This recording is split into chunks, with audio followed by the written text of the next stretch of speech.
Welcome everyone to our world today, the Unionist Perspective. We're very happy to be with you. We have a lot to discuss today about the news and how the world is doing this week.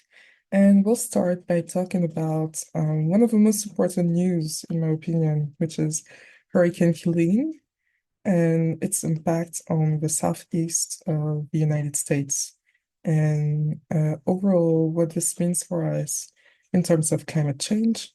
Then we'll move on to talk about how Russia and China, well, I guess kind of like I would say the US and China are kind of facing down in the Pacific and how the tensions are rising amidst all of this political um, landscape that we're facing right now. And we'll finish with talking about something that's pretty important to us to talk about, and it's the strike with the longshoremen on the East Coast and Gulf Coast of the United States and what this means in terms of economics and social impact. So let's start.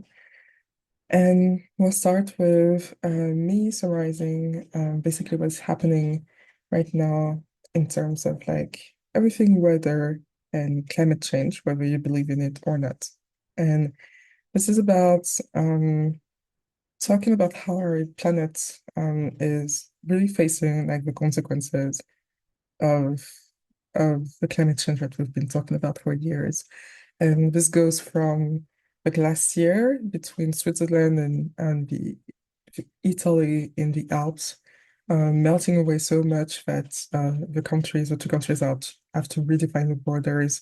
This is about Hurricane Helene affecting so many people that people experience deadly flood in the Appalachian, and which is like a yeah, sorry, It is Appalachian, and when Appalachian, you said it the um, way that locals do the first time, and a lot of perfect. locals in the U.S. say, no, it's Appalachian. Everyone says Appalachian. So, That's um, good.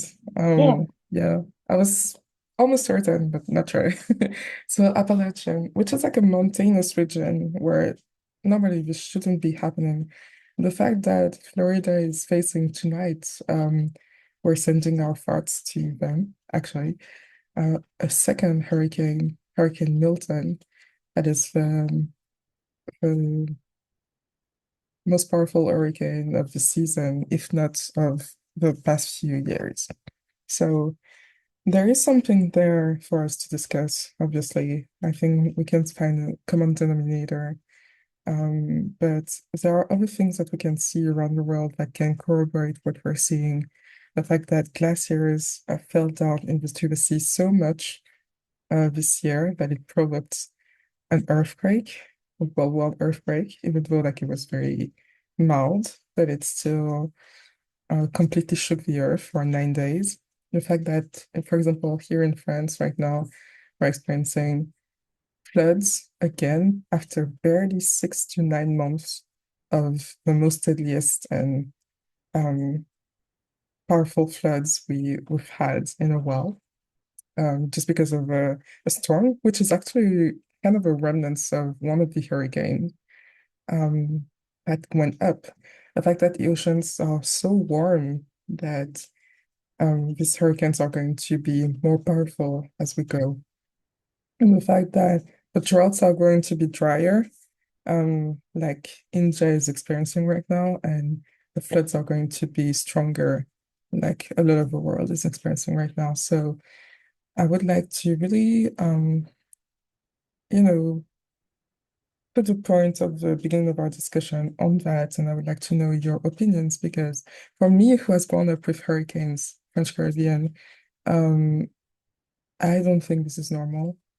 I know how deadly the hurricanes can be, but to have so many in the past few years, hitting all of the same spots always, and seeing the Appalachian so damaged that geologically the landscape has completely changed right now is something that I cannot wrap around my head. And so I wonder what is the spiritual meaning for it, the healing for it. I wonder what are the explanations for it? What are feelings? And I would like to put it all out on the table if we can in the next like 10 to 15 minutes and just see like how you feel about that, how you've been affected with it, how you're dealing with healing, that sort of stuff. So if we would like to start, Sage, maybe. Oh, yeah, I just wanted to mention, one of our community members in North Carolina Mhm. was affected, by Hurricane Helene. Like her region was like kind of affected, but didn't get the worst effects. She wasn't that far west, but you know, they were talking about it in the community, and I remember, Jeff telling her like maybe the meaning of it is like to show you how different ways that God's got you, or different ways that the universe has got you, however you want to see it. Like, God or the universe is like showing up for you through like your community, your friends, your family, your government, so one meaning of it for people, and it could differ based on depending on the person, but one meaning of it could be like how there is support, and how, we can come together to help each other, through that. So that's one, I just wanted to share that first because I felt it was important. It's kind of a refreshing perspective compared to like a lot of the more serious implications, right? So yeah.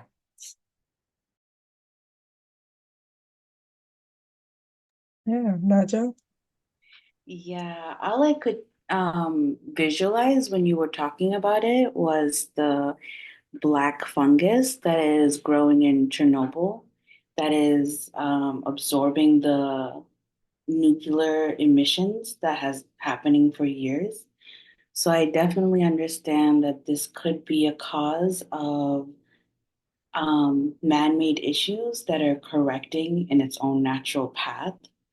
It is unfortunately a time where we do have to band together and make sure that we're well supported, and we provide for ourselves as much comfort and what's the word I'm looking for? Protection as we can through this time.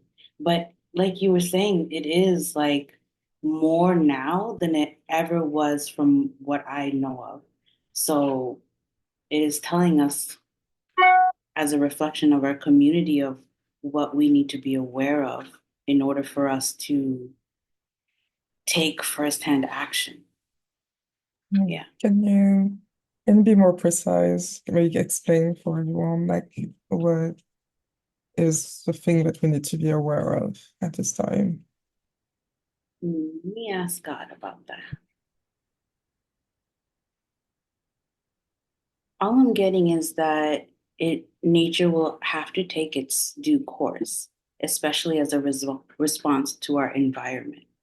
So then we have to take our natural response to what is happening in our environment and know that it's aligned to us and that we attracted it for a reason. And there's no reason for us to think that we're unsafe. Rather, we're very safe even amongst this turmoil. That's how I'm feeling. And well, Yeah, so I kind of feel like there's a shift, right? So the fact that almost land boundaries are being redefined as a result of the climate just tells you that something's still not quite in balance. And it's playing out very vividly, very visually in how the weather is engaging with humanity, with where we are, where we've settled, where we live.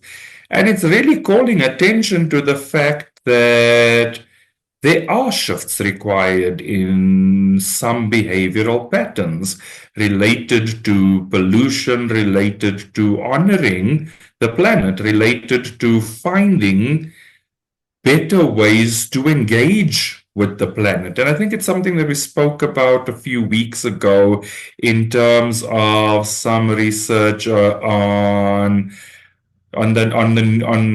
nuclear fission. That as solutions come up, we must just make sure that those solutions fit the requirement and that they fit for purpose, and then they don't create other imbalances. And this just speaks to me of imbalance. And it might be a point of taking a step back and going, yes, we have taken from the planet for probably far too long, and it's time to start renewing in certain spaces so that we create future sustainability. Because yes, we can all say we love to live in the present moment, but the present moment is clearly calling our attention to something requiring attention, something requiring work, something requiring focus. Otherwise, it wouldn't be as loud. Yeah. And when I say loud, just the level of destruction that happens with this, it just sounds to me, or it's almost indicative of a screaming voice. Something needs to change. Some things are not working.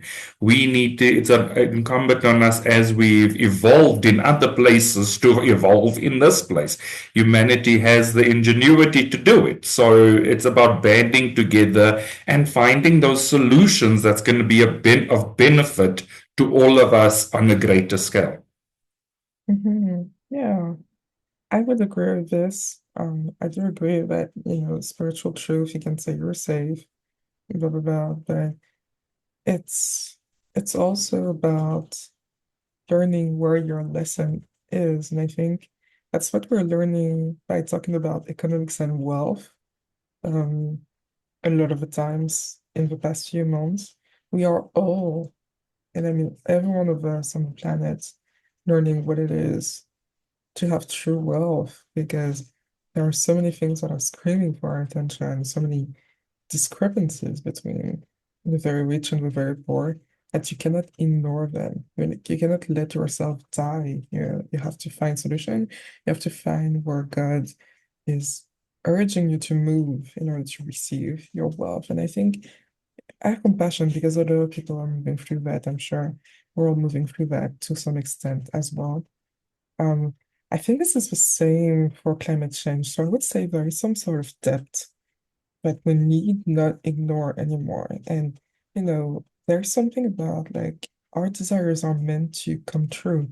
I think this is a numbing to, just like financial wealth, feeling that your desire is contrary to working towards receiving something good.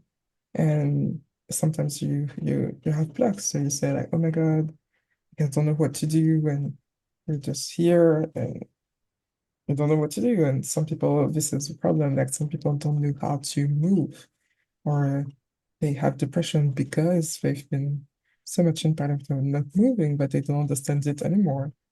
I think we had some sort of that form of apathy or depression with our own planet and nature and climate change, because this is all about depth for me as well. Like, if I try to compare the two, it all makes sense, because why would you have to get up every morning in order to make sure that you are stable and financially secure, but you need to eat something every day, and it wouldn't be the same for your planet. This doesn't make sense. So yes, we are safe, but also you have to make sure that you have the means to be safe. And this doesn't mean being displaced all the time. This also means moving towards solutions that start to be for partnership between humans and the planet and not against them, right? And as long as we don't understand that, we may be in climate debt, and that's what we are. That's what scientists actually call it, some of them, climate debt. And I think that's what we're covering right now. So, um, there is a balance to everything. God wouldn't tell you to stay in a flooding area, um, and just die, because this is your destiny. This is kind of like a parabolic kind of history that we were talking about. I don't remember where. I think we talked about this several times. I think it also was in 21st Century School where um one person was like on his roof and um he said, God will save me. And God continued to send bigger and bigger and bigger boats and didn't recognize that it was God through it. And we must recognize that it is God through nature saying, like, all right, it is time to work, just like it is time to find a job that can sustain you, your life purpose.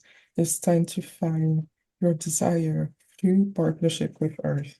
And I don't think we can avoid it anymore because we are at that time where the predictions said that there would be consequences that would continue to get bigger and bigger. This is 2025, of the door 2025. So, I mean, we don't have any other means but to change right now. Nobody is going to do it for us, right? And yes, black fungus are going to grow in Chernobyl. Nature will take its course, but it's to us to decide if it will take its course by annihilating us and not really moving with us because we're not partnering with it.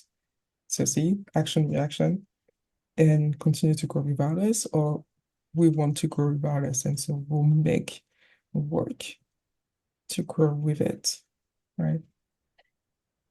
So any thoughts, any Something closing? else that kind of stands out to me is if you think about the trajectory of our stories over the last 6 months to a year, it has all been about stabilization and coexistence and coming back into harmony. And the message just kind of gets louder and louder and louder. And again, it's that point at which you go, okay, stop screaming. I hear you. Let me know what the action step is. Let me get involved in the action step. And I think that's the point at which we need to get to, is that we cannot expect or assume that somebody else will do it on our behalf. We kind of, in this coexistence, are complicit in our non-action just as much as we're complicit in our action. Pretty much. Yeah, Sage and yeah, I like what or you guys said about. Elijah. Oh, I just what No, you're no, you. no, no, no, you're word first, and then Naja is going to popcorn on what you're saying. Go ahead. Oh, I liked what you were saying about partnership, and then what Granville was saying too about coexistence. I feel like they're related. That's just the word that was on the tip of my tongue too, was partnership. And I feel like um it's gonna, like, climate change's impacts are going to help people hopefully overcome divides and like separation and partner. And like you said, partnering with the earth instead of taking from it, partnering with God, or the universe instead of taking from yourself, right? Like that's like the old model of work. Um, Take from yourself to get some temporary sustenance, but we want to partner with God and we want to partner with the earth so that it's sustainable. So we're not taking, you know, from one part of you just to like supply another. So that's great. And also some of these communities in Appalachia that were hit by the flooding, um, they're so remote that some of them are communities that just have like one road in and one road out. And if that road gets washed out, then there has to be like this fairly time-consuming repair just to be able to get into the town. There's still places that haven't been reached because there aren't even enough helicopters to, get out there quickly enough. So it was a type of disaster that I guess we couldn't really anticipate, but what this would encourage is create more partnership between local and federal government and these remote places in a healthy way. And it doesn't have to be, it doesn't have to be a bad thing to be partnering there. Do you know what I'm saying? Like, I think sometimes people live way far out there because they're like, I want to be away from everything. I want to be away from society, the rest of society.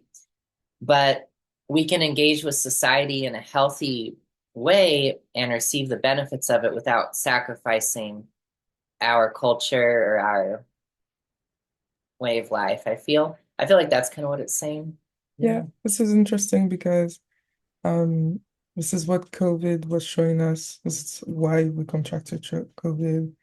Um, this is what Afghanistan is moving through. This is what like China and Russia are moving through. It's basically that this fear that your culture is going to be taken or your peace is going to be taken from you if you coexist with other people. But basically, the true nature of the universe is basically showing you that it is kind of impossible not to coexist. And even if you didn't know the truth that we're like one inside, one consciousness, um, it is like so glaringly obvious because of all of these things that we're talking about right now. So that makes total sense. Nadia, any closing thoughts here? Yeah, I'm really glad you guys went deeper into this, especially with wealth, economy, and debt.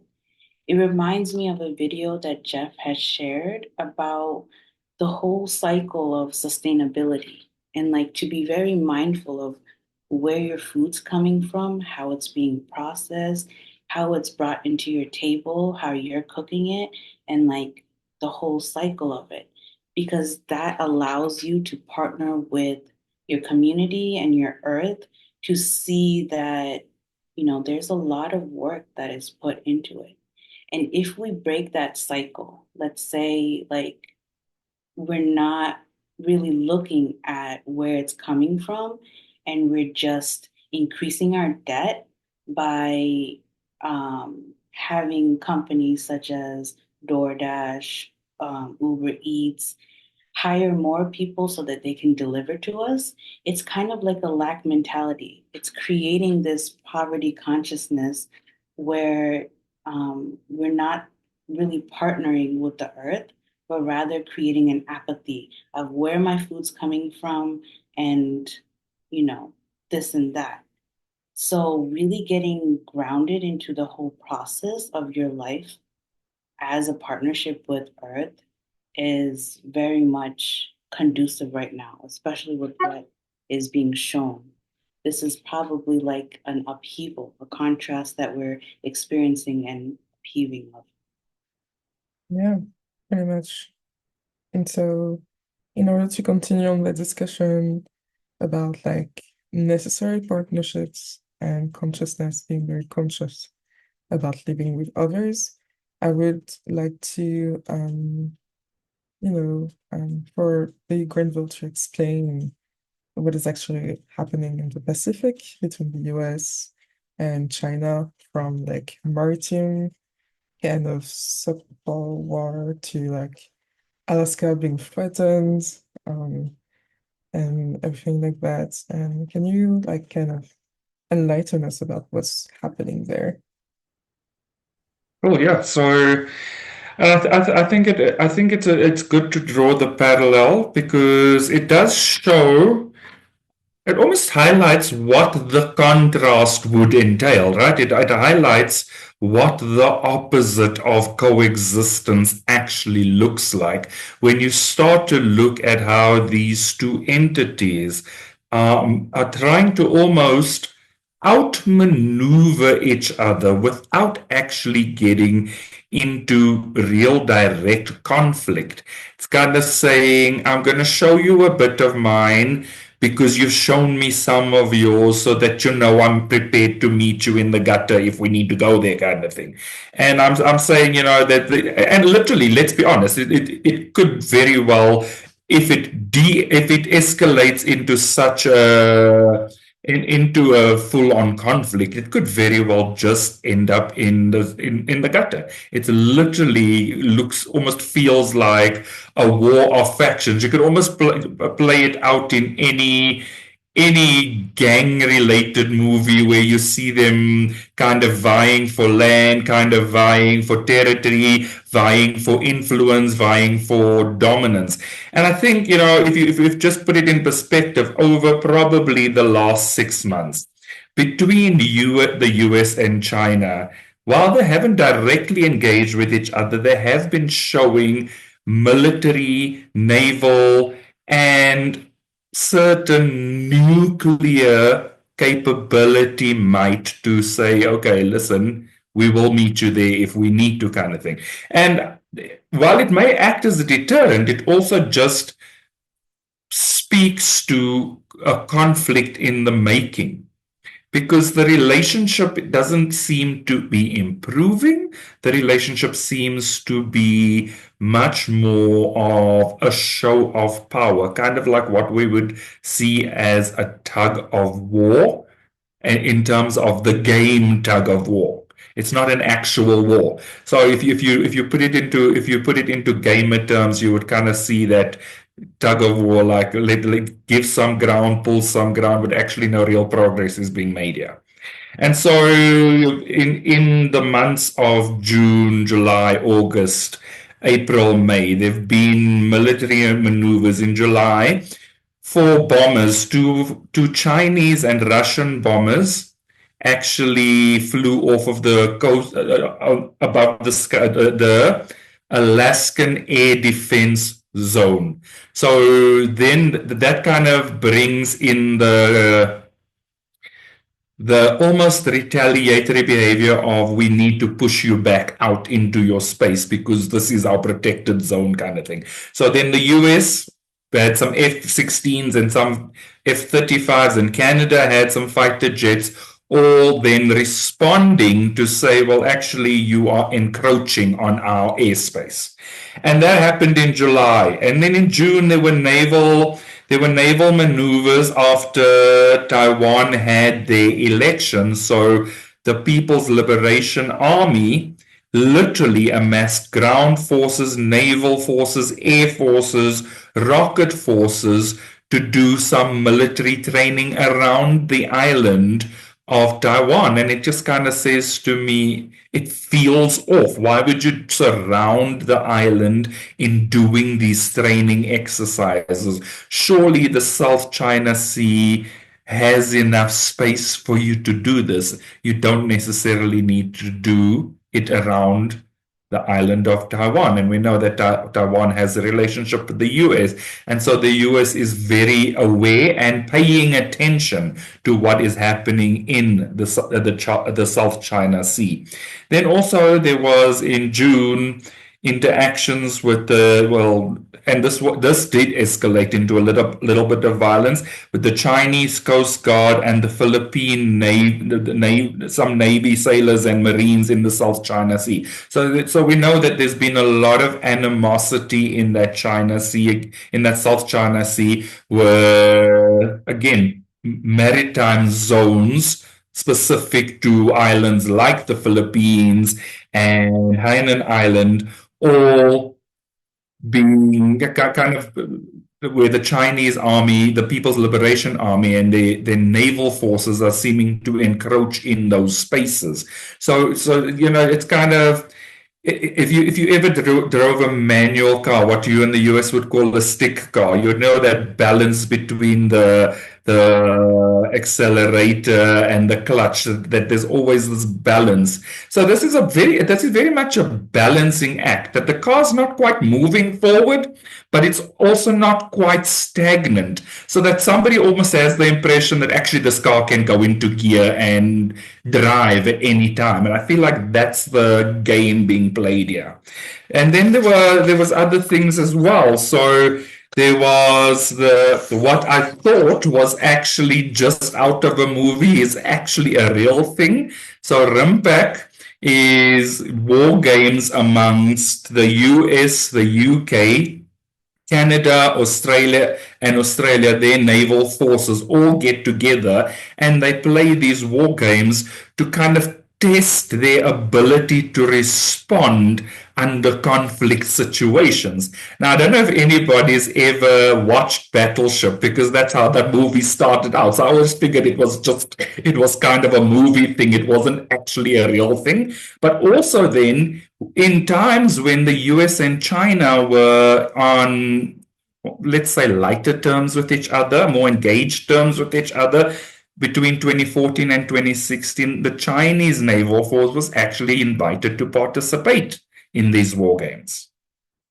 So there's a lot of things, and then there's also been a couple of meetups between the US Defense Secretary and the Chinese Minister of Defense in Singapore to kind of reopen face-to-face diplomacy around military and naval activities, and then also to reconnect the lines between the two. So there was actually apparently lines of communication that were disconnected at some point. And in this last year, agreement has been reached to reopen those lines of communication. So there's a lot of activity, and I'm giving you a very high level summary because like the detail just seems to really kind of blow your mind in terms of the geography and the logistics and all of that.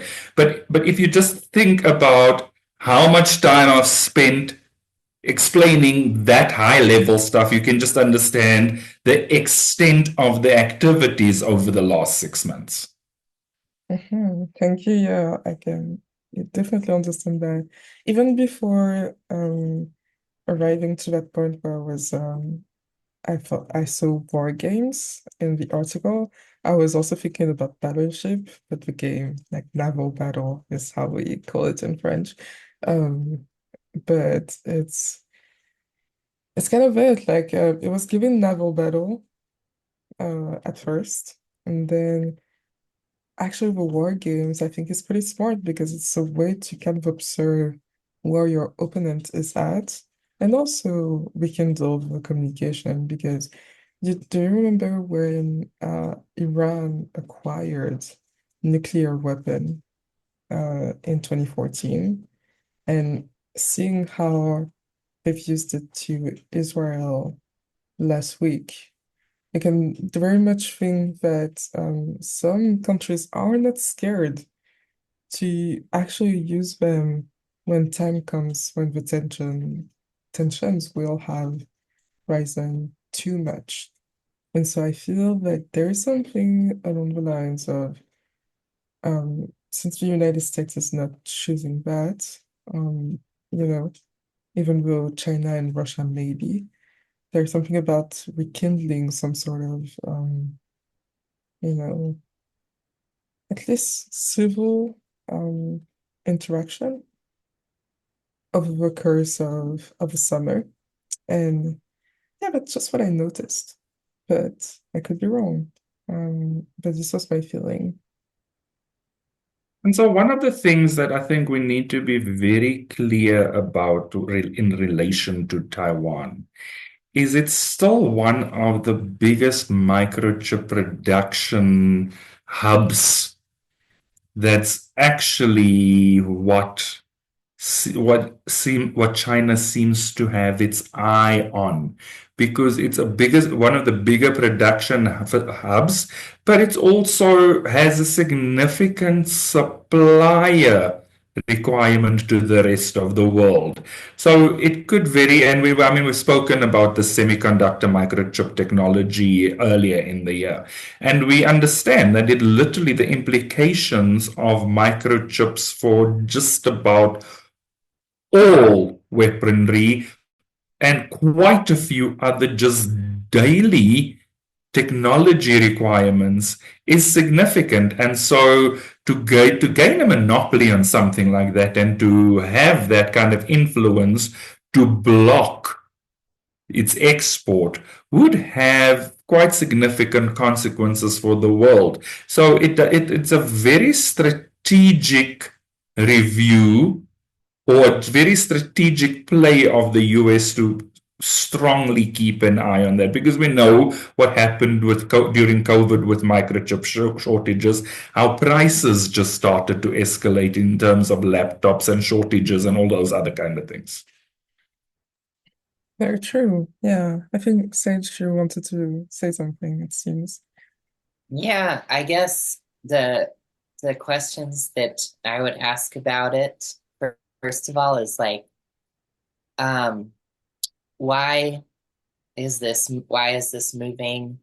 It's moving very gradually. Like you see the news happen, and like gradually, China is having like this little show of force around Taiwan, then another, this conflict with the Filipino Coast Guard, and then another. China and Russia have some war games and then fly a jet into US airspace.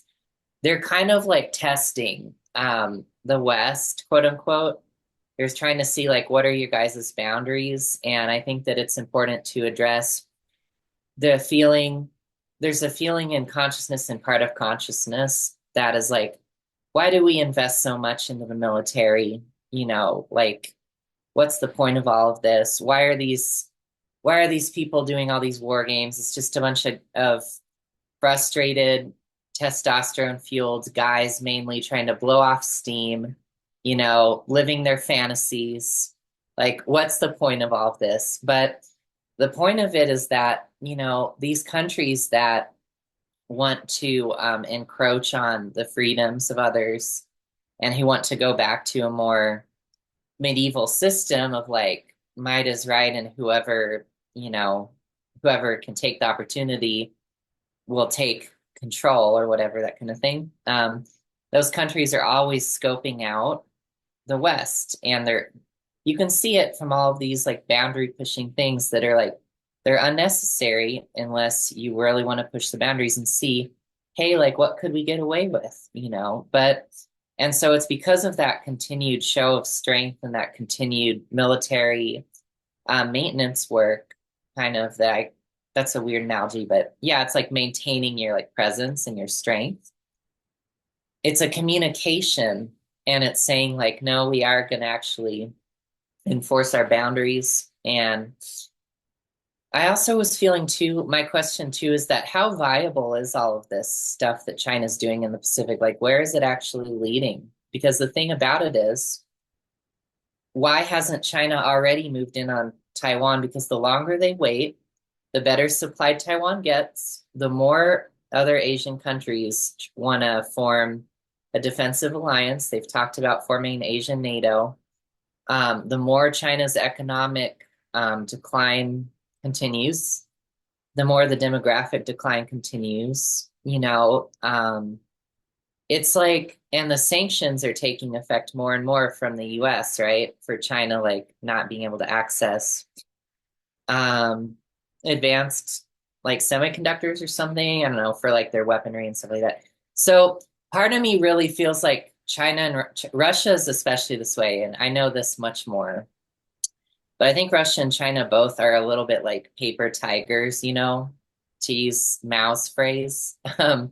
They want you to be scared. They want you to be like really scared of them, but they really do not have their shit together. Like there were Chinese missiles that were supposed to be ready. I don't remember the specifics of this. Forgive me for sounding like pulling this out of the pocket, but there were Chinese missiles that were supposed to be filled with fuel or whatever, and they were filled with water, because of corruption, like the military people in charge, like pocketed the money and they put water in instead, into this fuel compartment for a missile or whatever.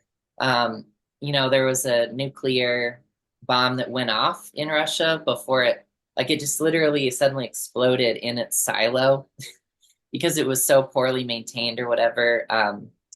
The whole Kursk invasion into Russia was made possible because the local military people were supposed to fortify the border, and they had plenty of time to, but they didn't, which means they pocketed the money, which happens in these corrupt regimes. Mm-hmm. So what I'm asking is like, where will this even go? Because it's like, they don't seem to be going anywhere. And China's kind of waiting for Russia to break through and win in Ukraine or something for them to say, okay, we're safe to invade Taiwan. How long are you going to wait? Like that's my question, because this all just seems like BS and we just need to keep putting up our boundaries and eventually they'll just, okay, that's what I think. I have a different view of this after Yeah. this week. So allow me to bring a little bit of context to all of these questions. Even if like you're right on some point, I think deeper. First of all, there is, and the article was talking about that strategic ambiguity from China, but there's also strategic ambiguity from the other side of the tension point, which means that I think a lot of countries are more in control than what we see. And I saw that with our Minister of Foreign Affairs going live in the news yesterday night and strategically not saying anything about making claims about Hamas being a terrorist group or Israel being in the wrong, even though he was thinking both, because Lebanon, sorry, French way of saying it, but Lebanon was attacked, and Lebanon is a friend of the French, and they do not condone what happened there, but they weren't able to say it in very like precise words because these countries, our countries, they get something from the strategic ambiguity too. They get something, and that's something in the stability and the status quo that we're talking about. Because without that, we're going into war right away. There are many diplomatic things that we don't know about, and I realize that as we're talking now, we cannot go like countries, no matter how good or bad the leader is, are trying to enforce not going into war. That is not their choice. And so the boundary is with this, rather than sometimes it may seem a specific country, even though they do not condone what is happening in said country, like Israel or China. And so that's the first thing. Second thing, why China is not attacking. They know they wouldn't win. They know they wouldn't win. And so they're not attacking. That doesn't make sense. And that has always been proven throughout the entirety of the Cold War. Russia is like go, go, go. China is like go, but sometimes I want to get back as well. And I think they're still in that mentality. They want to say go. They want to say the enemy is this, and we're going to attack them. But I think maybe somewhere they have the intelligence and of not doing it all the time. And good for them, good for us. That means that, the ambiguity is not just displayed, I think it's also felt sometimes. They want to display a certain image.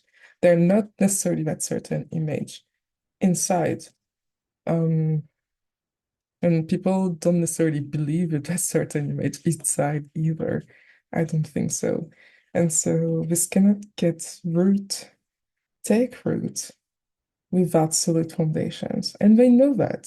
So even though they're testing the limits on everything, every boundary, every sort of stability, they still have some sort of weird instinct of preservation, is what I would say.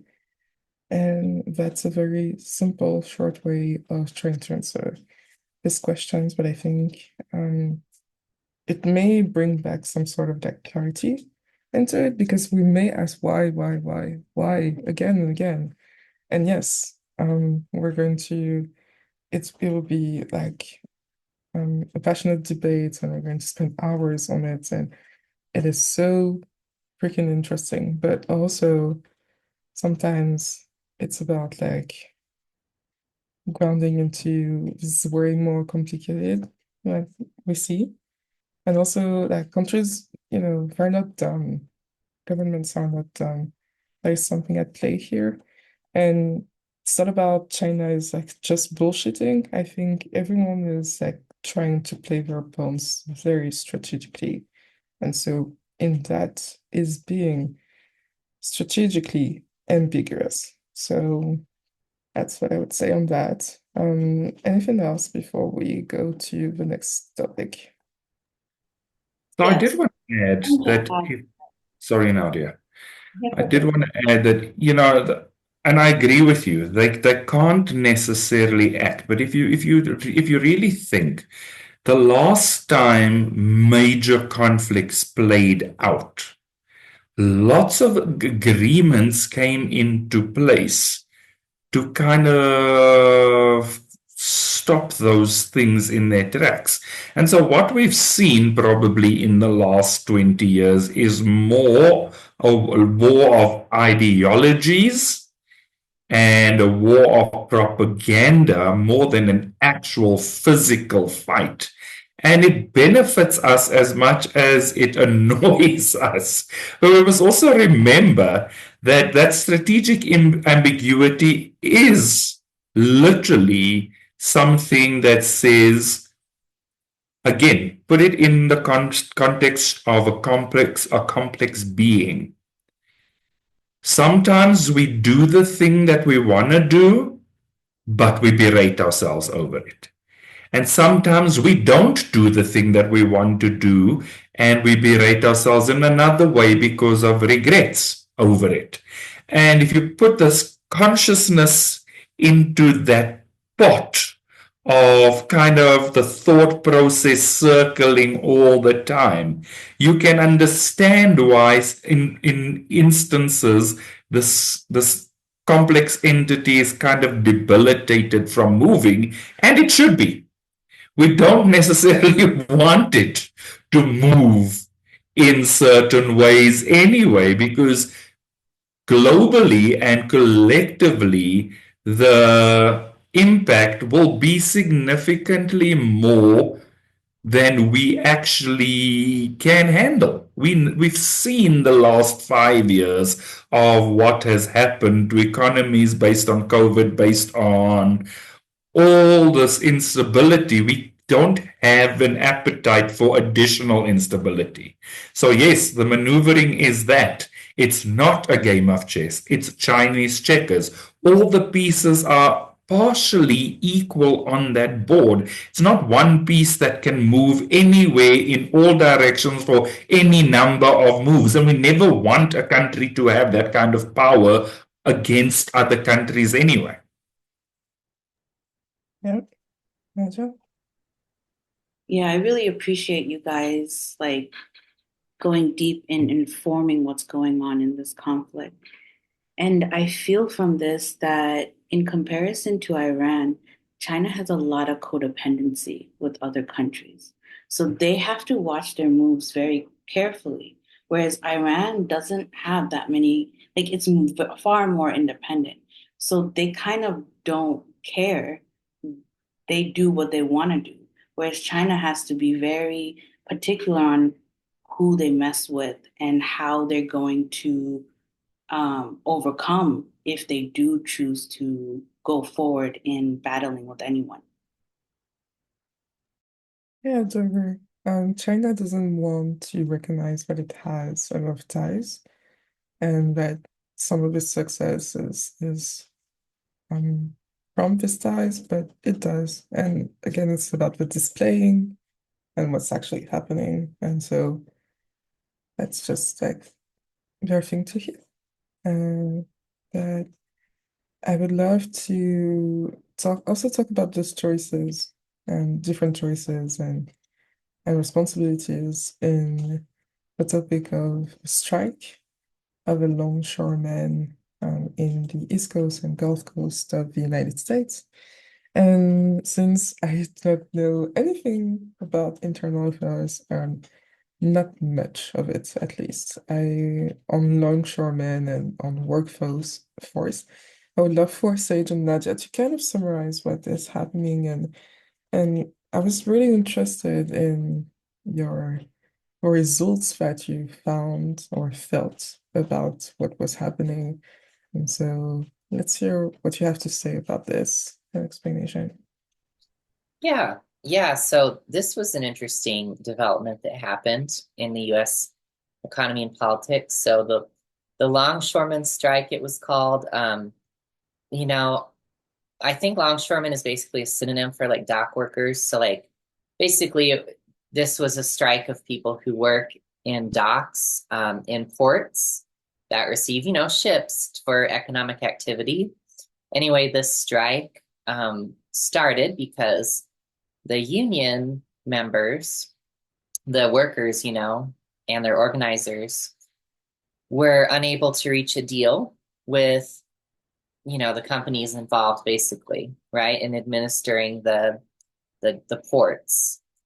And they wanted like a $5 an hour pay increase, better health care, like better health benefits. And they also wanted some limits on automation because if the ports automate more of the work that needs to be done with machinery or whatever, or with computers, then it potentially, puts some people out of a job, we could say. And it may reduce their bargaining power, basically that kind of thing. And so, yeah. So they started striking because they couldn't reach deal, and that strike lasted all but 3 days. And then somehow some sort of agreement was reached, and it was big because the strike was stretching all the way from like Texas and the Gulf Coast all the way up to Maine, on the northeast coast of the US. And it would have cost an estimated $5 billion a day to the US economy. It could have started to push the economy into a recession, although they don't declare a recession until growth is negative 2 months I think 2 months in a row. So it wouldn't quite yet, but that was avoided. They're going to take up the issue again in January. They got a 62% pay increase, but they're gonna bring up the stuff about healthcare and limiting automation again in January. And they might even continue the strike again. So this might have been political maneuvering. Partly the Democratic Party may have kind of urged them to create some sort of deal temporarily to prevent something that could disrupt their chances in the election, but that's another topic and we don't really know about that. But it really brings up that question of like, what is fair and what is compassionate for the workers, and what's fair and what's compassionate and truly best for society as a whole, and how those things can be in harmony.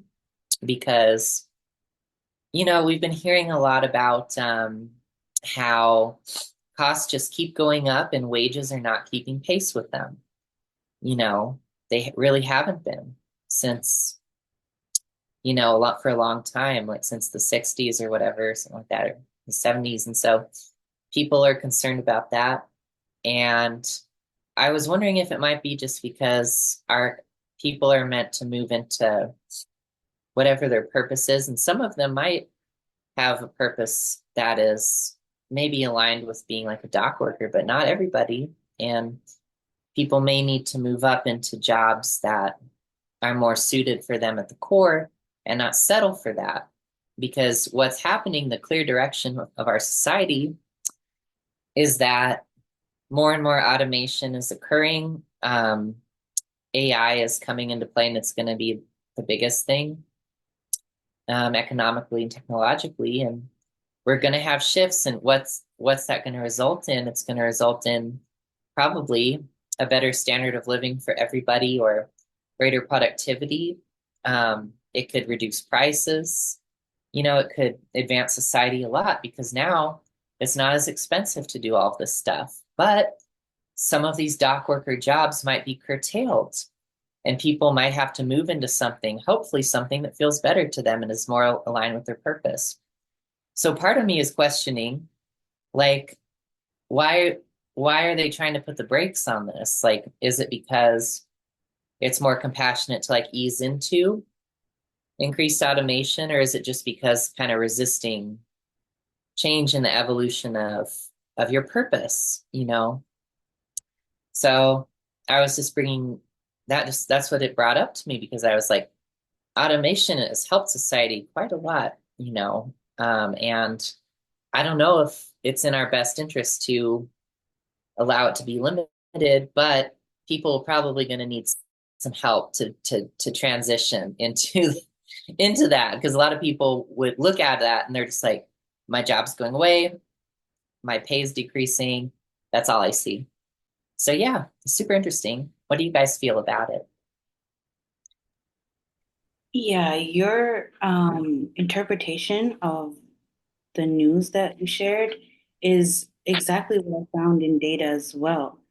Maryland had faced a lot of economic challenges, but they have thoroughly overcome that, where the to the point where their poverty rate is lower than the average. And they're actually getting paid above minimum wage.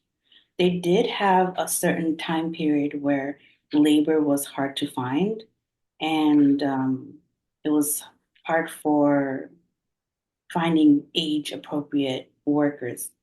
So now we can conclusively say that it is a time for those laborers to find their divine purpose.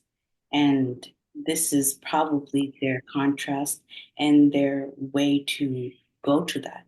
But as far as I have seen with the data, Maryland is above and beyond in their tracks to maintain a very economic and very successful economy.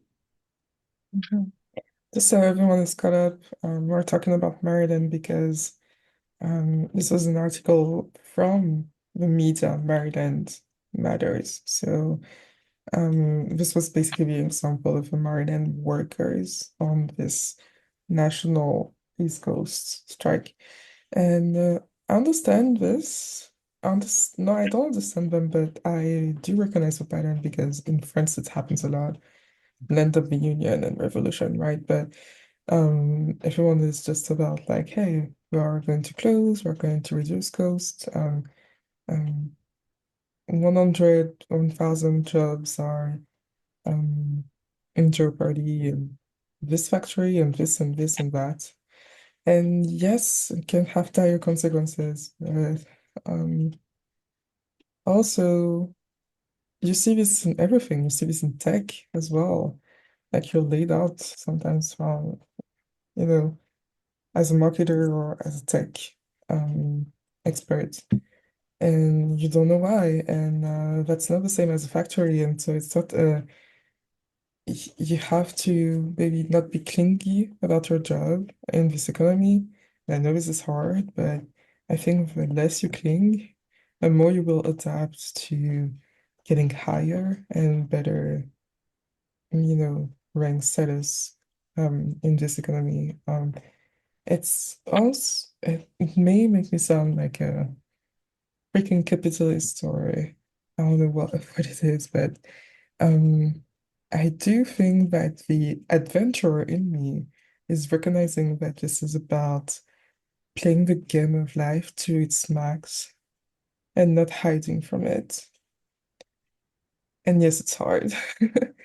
But we were talking about wealth and debt earlier, and I think that's it. No, Garina, just like as you were sharing, I think this is just another one of the examples of what is actually required from a balance point of view. Because I mean, we've seen it play out in South Africa as well. There's massive automation. There's massive redundancies from a job point of view, and then the automation doesn't work as well as it was envisaged to work on paper. And so those disenfranchised people are the same people that have to be re-employed Otherwise, infrastructure starts to fall apart. So there's definitely a requirement for finding the balance and the coexistence between manual labor and automated labor and evolution in terms of that automated labor. I agree, because in the high spheres of science right now, we're seeing that the Nobel Prizes are the people that actually have not been replaced by AI, but know how to use AI in order to make medicine advance. And that's also something I was thinking about. Like, there are so many jobs, even in my field, artistic field, where you get re-employed or you get employed as a new part of society because you're the person who knows how to maneuver AI. And so this is also a part of the game of life. You have to adapt. Otherwise, life is not going to wait for you anyway. You can spend years trying to say like, oh my gosh, it was better before, save our jobs and take the bets. Or you can say like, all right, this is what I'm shown. What is it that I can do about this? And I know, because I've experienced this a lot, how hard it can be. I do think that at the other end of the spectrum, we may be surprised by the outcome of um, what the machinery, the automation can actually bring, which is maybe probably freedom for everybody, surprisingly. So, yeah. But for now, we are at the end of our hour. Thank you very much for this very rich discussion. Thank you to everyone who's watched us live and who's watched us on YouTube. If you really like what we're doing, don't forget to like, subscribe, comment, so we can do more of those. And I'm going to tell you to have a good day and see you soon. Bye-bye.